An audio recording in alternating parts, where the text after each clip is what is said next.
folks, I'm glad you're here. Thank you very much for joining me. Christmas is in 8 days, and I wish everyone a very Merry Christmas. There in Russia, they don't celebrate Christmas the same time we do, but celebrate it on January 7th. I was up late last night watching the news as it came in about this general who was killed in Russia, there in Moscow, and Ukraine is evidently claiming credit for the assassination of the top Russian nuclear defense force. A Ukrainian official said Kyiv was responsible for the assassination in Moscow of General Igor Kilarov, the chief of Russia's radioactive, chemical, and biological defense force. He was killed late last night, Tuesday, their time, on a Moscow street, in what they're calling the most brazen assassination since Russia's full-scale invasion of Ukraine nearly 3 years ago.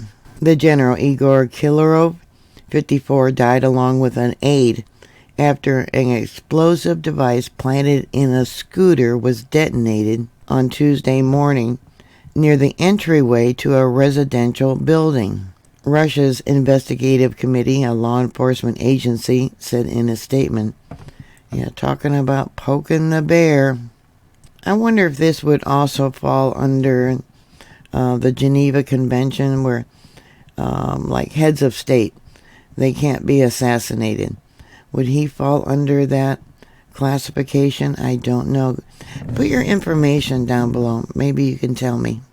An official with Ukraine Security Service, known as the SBU, said that Ukraine was responsible for the killing. The official, who spoke on the condition of anonymity to discuss a sensitive intelligence operation, confirmed the details of the assassination given by Russia.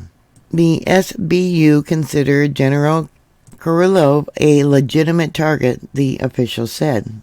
Lieutenant General Igor Kirillov, sorry about that, who headed Russia's radiological, biological, and chemical protection forces, was killed by a remotely detonated bomb planted in an electric scooter outside the apartment building. A day before the general's killing, Ukraine had accused him of criminal activity, saying he was responsible for the massive use of banned chemical weapons in Ukraine. The security service said that Russian troops had dropped ammunition with toxic compounds onto Ukrainian positions in an effort to force Ukrainian soldiers out of their trenches. According to the Russian military, the division that General Kirillov oversaw carries out specialized tasks, like protecting Russian troops when chemical and nuclear weapons are used, as well as offensive operations like attacks and incendiary weapons. Besides General Kirillov being the head of Russia's radioactive, chemical, and biological defense forces, he helped develop a thermobaric rocket launcher, the Tosh-2, according to a biography published by the RIA Novosti. The Russian military frequently reports its use in Ukraine. Kirillov, who was 54, is the most senior military official known to be killed since Russia launched its full-scale invasion of Ukraine in February of 2022. His assistant, named in Russian media, is Aya Polikarpov, who was also killed in the blast on Rozansky Street. A video that is being shared on social media X shows that moments before the two men were killed in the explosion. The online report also appears to be a scooter. It can be seen to the right of the door of the residential building. As the two men step outside and walk towards the car, the bomb detonates and a screen flashes white. The scooter, the bomb, was evidently packed with explosive powder amounting to about 300 grams of TNT. There was blast marks on the entrance of the building, and even the windows across the street were blown out. His assassination represents the highest profile of such death of a Russian military official since the start of the invasion of Ukraine in 2022. While other Russian generals have died in occupied Ukraine or near the front lines, he is the highest ranking military official to have been killed inside Russia. Yeah, recently Ukraine also killed a North Korean general, I believe. Many of you might remember the attack on the concert hall there in Russia also. I really don't know what the reasoning was for that, but yeah, that was a mass casualty that occurred there. Ukraine's SBU on Monday said that more than 4,800 cases of Russian use of chemical munitions have been recorded by Kyrillov's orders since the war began, particularly grenades equipped with irritant chemical agents. Chloropicrin, which affects the eyes, skins, throat, and lungs, was manufactured for the use as a tear gas during the trench warfare of World War I. It was banned in 1993 under the Chemical Weapons Convention, CWC, which Russia is a signatory.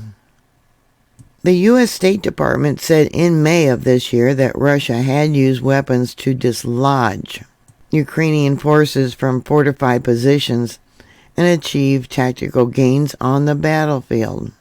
General Kyrilov was once head of a Russian military academy and was promoted in Russia's propaganda campaign against Ukraine and the West, frequently addressing the news media and appearing on television with unfounded claims. Evidently in 2023 last year, for instance, he said that the United States was planning to use drones designed to spread infected mosquitoes. Well, if they did, they were in cahoots with Bill Gates. General Kyrilov also claimed that Russian forces had uncovered a Ukrainian chemical weapons production laboratory near Avdiivka, a Ukrainian city that Moscow troops captured in February. I believe that turned out to be true. Do you guys know? But I did know that they did have a chemical weapons production facility there in Ukraine. There's evidently also one in Africa. The explosion that killed General Kyrilov occurred at 6:12 a.m. local time and was so powerful that it damaged buildings and windows as far as the third floor and shattered them in the building across the street. Another state news agency, TASH, said investigators had found a hidden camera used to monitor General Kyrilov in a car-sharing vehicle nearby. Force of more than 2 pounds of TNT, TASH said, citing investigators. Now, supposedly, a senior American official said today, Tuesday, that the United States was not informed about the planned assassination. The official said it could be counterproductive by triggering a severe reaction from Russia's President Vladimir Putin. U.S. officials have generally disapproved of sabotage and targeted killings inside Russia for that reason. Well, if you believe that, I can sell you some swampland. Now, I want you to know that is my opinion. There was no comment from the Kremlin in the hours after the killing on Tuesday, though Russian state television did carry it as a top news story in daytime news broadcasts, calling it a tragedy. Dmitry Medvedev, many of you might remember that. He was a president for a short term and met with Obama one time when they had a hot mic fiasco. Do you remember that? So Medvedev, the former president and deputy chairman of the Russian Security Council, pledged inevitable retaliation against military and political leadership of Ukraine. And that was according to TASH. Now, last night there was all kinds of doomsday Russian planes flying around.